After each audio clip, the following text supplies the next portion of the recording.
Hi friends, नमस्कार. मी दीपाली तुमचं मनापासून स्वागत करते आपल्या चॅनलवरती. तर हा आहे दिवाळीचा शेवटचा आठवडा. तर सगळ्यांचीच फराळ बनवायची गडबड वगैरे चालू असणार आहे. तर आपण सोप्या रेसिपी कोणत्या बनवता येतील ते आपण बघणार आहे. तर काल आपण बनवलेत शंकरपाळी. तर आज आपण करणार आहे गव्हाच्या पिठांपासून नानकटई. अगदी हेल्दी आणि पौष्टिक असे नानकटई होणार आहे. त्यासाठी व्हिडिओ शेवटपर्यंत नक्की पहा. इथे आपण घेतले 2 वाटी गव्हाचं पीठ. ही वाटी थोडी मोठी आहे. या आकाराच्या 2 वाट्या आपण ह्याच्यामध्ये गव्हाचं पीठ घेतलंय. इथे 1 वाटी तूप घेतलंय. अर्धी वाटी बारीक रवा घेतलाय. हा बघा, एकदम बारीक रवा आहे. पाऊण वाटी बेसन घेतलंय. 1 वाटी साखर, अर्धा चमचा वेलची पावडर, 1 चमचा बेकिंग पावडर आणि अर्धा चमचा खायचा सोडा. हे आहे आपलं थोडक्यात साहित्य. रेसिपीला आता आपण सुरुवात करूया. तर ही साखर आहे ना, आपल्याला थोडंसं मिक्सरमधून फिरवून घ्यायचे, जेणेकरून आपल्याला तुपामध्ये ती लवकर मेल्ट होईल. आता ही साखर आपण थोडीशी मिक्सरला फिरवून घेऊयात. तर साखर आपण ह्याच्यामध्ये फिरवून घेणार आहे मिक्सरला. तर इथे आपण असा जाड वाटका घेतलाय मोठावाला. तर याच्यामध्ये आपण एक एक करून आहे ना हे सगळं चाळणीच्या साहाय्याने चाळून घेणार आहे.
तर आता हे बघा छान असं फेटून झाले.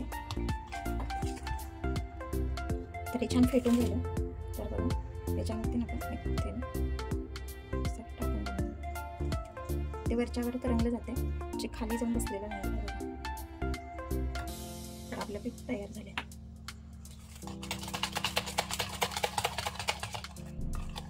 त्याच्यामुळे असं हे बघा तयार झालं. कन्सिस्टन्सी बघायची, मेल्ट झाले चांगलं तूप, साखर पण एकजीव झाले. आता याच्यामध्ये आपलं हे जे मिश्रण आहे ते एकत्र करून घ्यायचं. चाळून घेतल्यामुळे गुठळ्या वगैरे सगळ्या मोडल्या गेल्या.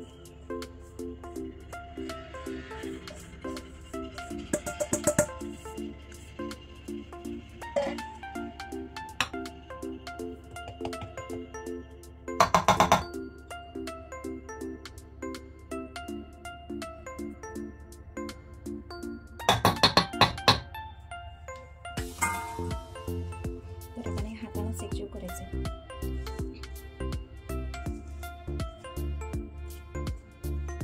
चमच्याने वगैरे सगळं व्यवस्थित मिक्स होत नाही. आणि याच्यामध्ये आपल्याला किंचितच असं मीठ टाकायचं आहे.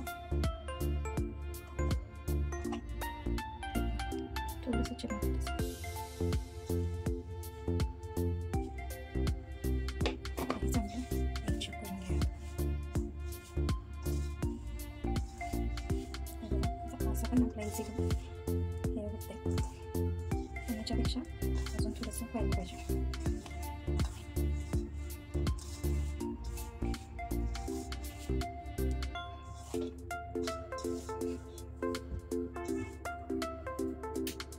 तर याच्यासाठी बघा आपण असं आहे ना हातावरती चोळून घ्यायचं.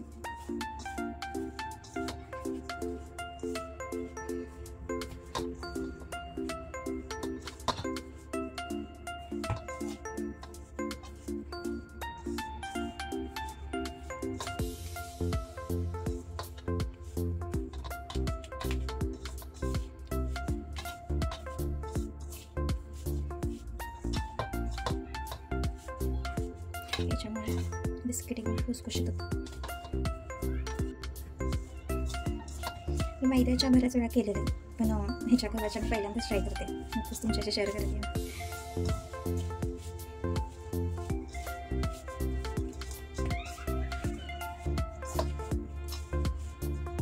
पण त्याच्या अगोदर आपण कढई गरम करायला ठेवूया.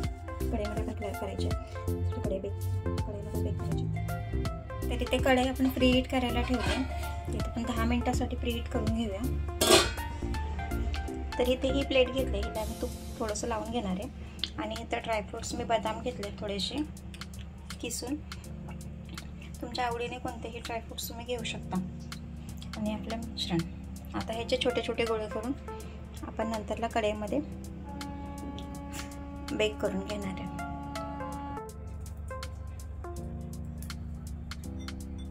तर इथे बघा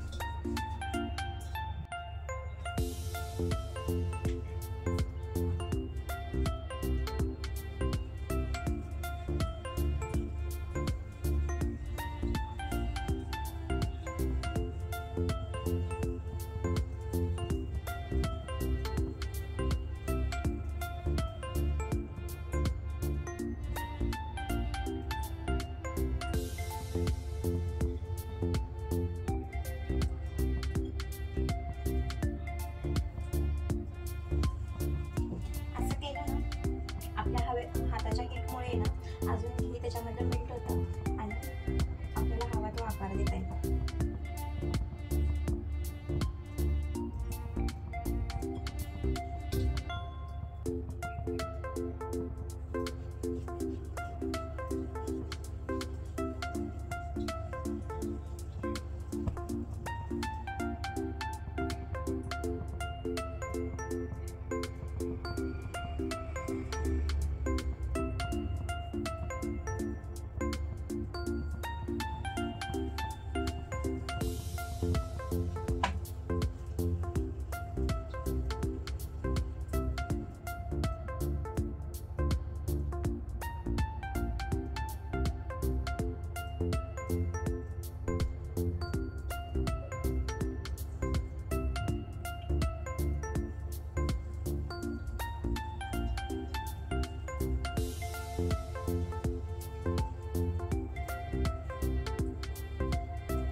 हे आपले एवढे बिस्किट बनवून झाले. थोडा थोडा गॅप सोडायचा याच्यामध्ये.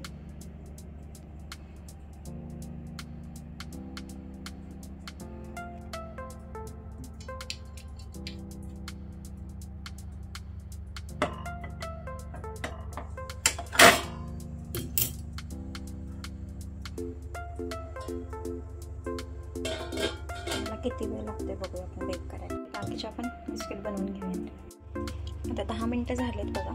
गॅस एकदम असा मीडियमच आहे. हे बघा फुललेत मस्त. कलर पण चेंज झाला. ते रेडिश थोडेसे वाटतात जे बेक झाले ते. आपण जरा